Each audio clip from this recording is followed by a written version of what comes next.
Llegan de nuevo las 1001 curiosidades de México. Con mi afectuoso saludo les doy la bienvenida al segundo episodio de El General Santa Anna, gran héroe, gran villano. En el pasado capítulo conocimos algunas de las características muy particulares del presidente mexicano Antonio López de Santa Anna. Nos sorprendieron las excentricidades relacionadas con su actuación en la política, con el manejo de su imagen, con sus matrimonios, con la casi idolatría que creó hacia su pierna amputada y con las extrañas leyes que expidió. Hoy conoceremos más sucesos sorprendentes en la vida de este controversial personaje. La historia nos cuenta cómo la mitad del territorio actual de los Estados Unidos perteneció a México hasta mediados del siglo XIX.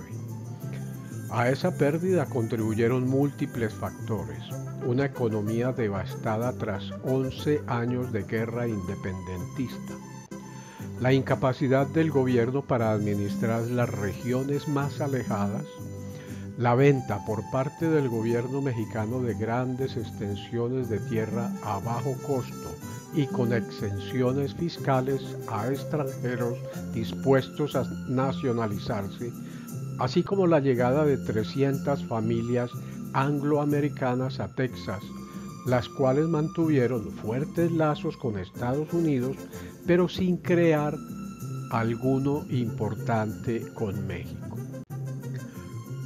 Mientras México sufría crisis financieras y políticas, Estados Unidos vivía un auge demográfico e industrial que coincidió con la adquisición de los hoy estados de Luisiana y Florida y con el florecimiento de la doctrina del destino manifiesto, conocida también como la doctrina Monroe, llamada así por el presidente de los Estados Unidos, James Monroe, quien la proclamó en 1823 como política exterior de la nación.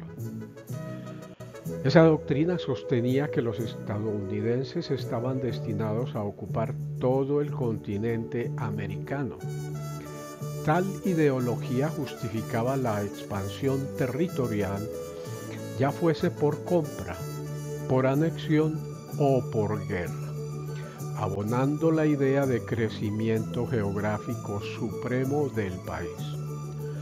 Texas era territorio mexicano y la dictadura del general Antonio López de Santa Anna impedía a los colonos estadounidenses asentados allí comerciar con los Estados Unidos. Además, se les despojaba de muchos derechos y establecía normas como la obligación de convertirse al catolicismo y españolizar sus nombres, a más de ejercer presiones disfrazadas de sugerencias para que los hombres contrajeran matrimonio con mexicanas. El asunto de la esclavitud también provocó tensiones.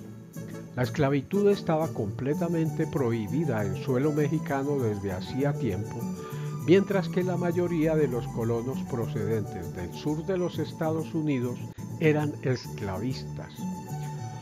Se calcula que había unos 2.000 esclavos cuando se inició la Revolución de Texas en diciembre de 1835. La batalla de El Álamo, un enfrentamiento clave en esa revolución, ocurrió entre el 23 de febrero y el 6 de marzo de 1836 en San Antonio, Texas. Las fuerzas mexicanas comandadas por el general Santa Anna aniquilaron a todos los combatientes texanos bajo el infame mandato de no tomar prisioneros.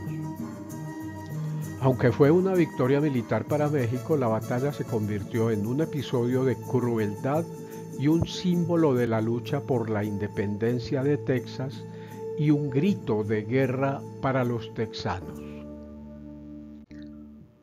A pesar de la absoluta pero sangrienta y poco digna victoria de Santa Anna en la batalla del Álamo, en marzo de 1836, los líderes texanos proclamaron la independencia y formaron la República de Texas, inspirados en la Revolución Americana. Luego, en el año de 1845, los Estados Unidos anexaron a su país la muy joven República de Texas. Tal hecho generó una disputa fronteriza. México defendía como límite el río Nueces, mientras que Estados Unidos insistía en que debía ser el Río Grande. Como consecuencia del desacuerdo en la delimitación territorial y al presentarse un enfrentamiento militar, en abril de 1846 el presidente de los Estados Unidos, James Knox Polk, pidió al Congreso de su país la declaración de guerra contra México. La campaña militar estadounidense, mejor financiada y organizada, logró la invasión del territorio mexicano. El último capítulo militar de esa guerra fue la batalla de la toma del castillo de Chapultepec, el cual fue defendido muy valerosamente, aunque sin éxito, por los cadetes del Colegio Militar Mexicano.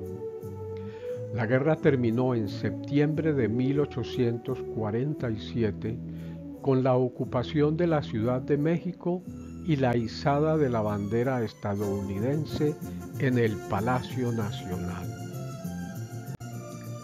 Bajo condiciones sumamente desiguales frente a los Estados Unidos, México se vio obligado a suscribir 5 meses más tarde, específicamente el 2 de febrero de 1848, el Tratado de Paz, Amistad y Límites entre la República Mexicana y los Estados Unidos de Norteamérica. Ese tratado es más conocido como Tratado de Guadalupe Hidalgo por haberse firmado en la población con ese nombre cerca de la Ciudad de México. Si bien fue suscrito por José Joaquín de Herrera como presidente en ese momento de la nación mexicana, sin duda alguna al general Santa Anna le correspondió el mando de la defensa militar en condiciones sumamente desfavorables. El resultado para México, la pérdida de cerca del 31% de su territorio. Concretamente, lo que hoy comprende la totalidad de los estados de California, Nevada, Utah, Nuevo México, Texas, Colorado y Arizona, así como partes de Wyoming, Kansas y Oklahoma. Como compensación, los Estados Unidos pagarían $15 millones por daños al territorio mexicano durante la guerra. Pero la pérdida de territorio para México no paró ahí. En el año de 1853, siendo presidente el general Santa Anna, los Estados Unidos le propusieron la compra de una extensión adicional de territorio, con miras a facilitar la construcción de un ferrocarril transcontinental. Santa Anna, alegando la necesidad de obtener dinero para aliviar la grave situación económica del país, firmó el Tratado Gadsden, más conocido como la venta de la Mesilla.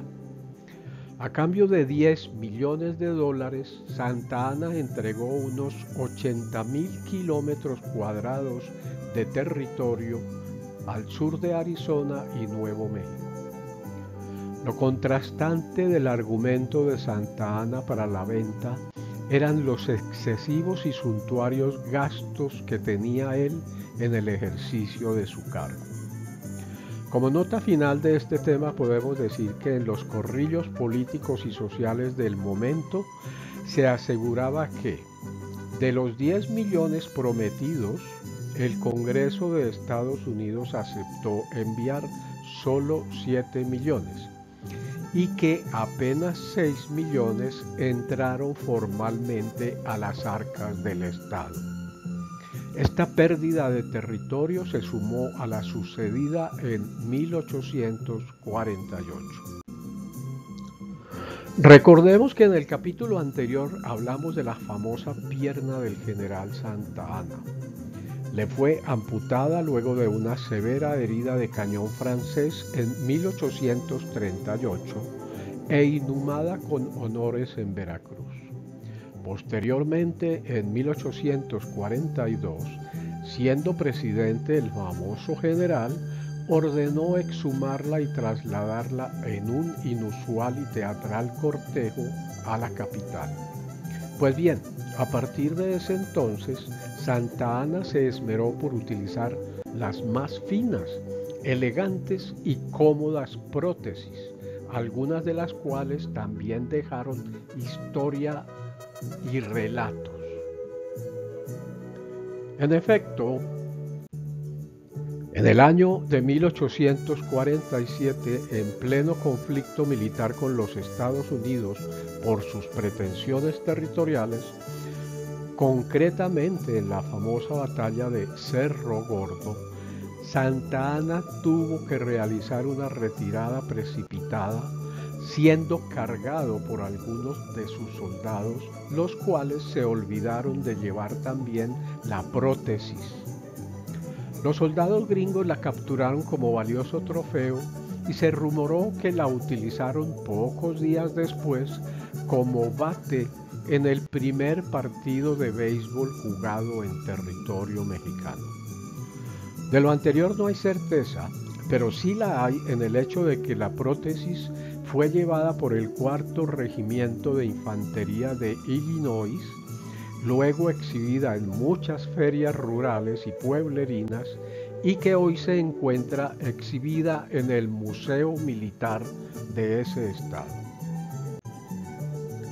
Existe un árbol originario de Mesoamérica, específicamente de la península de Yucatán en México, cuyo nombre en lengua náhuatl es Xiclizapoltl, por lo que los colonizadores españoles, para facilitar su dicción, lo llamaron Chico Zapote. Su nombre técnico es Manilcara zapota y se conoce en otros países como níspero o ácana. Desde la prehispanidad, muchas comunidades originarias del centro y sur de México han consumido no solo el fruto del árbol, llamado zapotl. Resulta que ante cualquier herida en su corteza, la planta expele una resina para protegerse y sanarse. La resina es recogida, secada y cocinada, resultando una pasta gomosa de sabor dulce que, aunque se mastique durante horas, su volumen no disminuye. Además, la pasta aplaca la sed y el hambre, refresca el aliento y limpia los dientes, aunque crea cierto hábito adictivo. El nombre de la pasta es el que genera las 2 primeras sílabas del nombre completo del árbol, Xicli. Y aquí entra de nuevo nuestro protagonista. Resulta que el general Santa Anna era adicto a mascar la pasta de Xicli y se proveía de grandes cantidades de ella, especialmente cuando se encontraba fuera del país. En 1866, estando Santa Anna exiliado en Nueva York, se vio ante una situación económica bastante difícil, debiendo hipotecar algunas de sus propiedades en México y en otros países. Viviendo en una modesta comunidad agrícola y pesquera de la isla, Santa Anna persiguió su plan más descabellado hasta la fecha: reemplazar el caucho por el Xicli.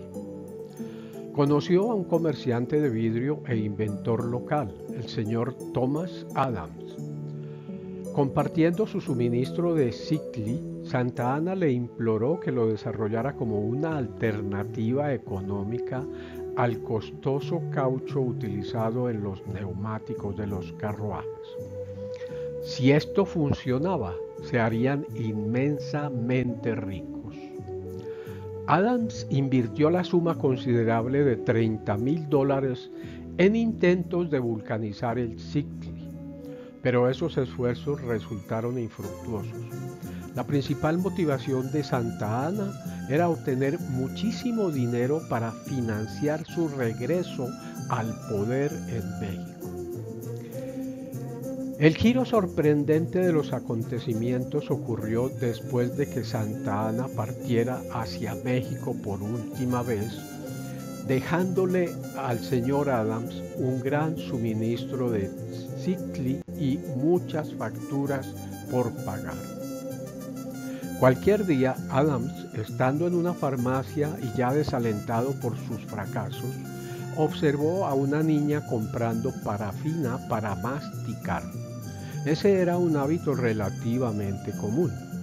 Esto le dio a Adams la ingeniosa idea de comercializar el Siktli como una alternativa a la parafina para mascar. Adams y sus hijos experimentaron hirviendo el Siktli y moldeándolo en bolitas sin sabor, las cuales se vendieron sorprendentemente rápido. Pronto le añadieron sabores y fundaron lo que se convirtió en poco tiempo y sigue siendo una industria multimillonaria. Una sustancia gomosa creada y utilizada por culturas mesoamericanas, específicamente del centro y sur del hoy México, se convirtió en un producto de consumo mundial, y su denominación en lengua náhuatl, Siktli, derivó fonéticamente al nombre de chiclet o chicle. Existe una profunda ironía en el hecho de que Santa Anna, una figura obsesionada con el poder político, la gloria militar y la recuperación del control de una nación, dejara inadvertidamente un legado mucho más extendido y duradero a través de una empresa comercial, fallida para él, pero exitosa para otros, y curiosamente relacionada con un hábito personal suyo. Las singulares anécdotas del general Santa Anna aún no terminan. Los invito a estar atentos al capítulo 3 de esta serie. Gracias por la atención y hasta entonces.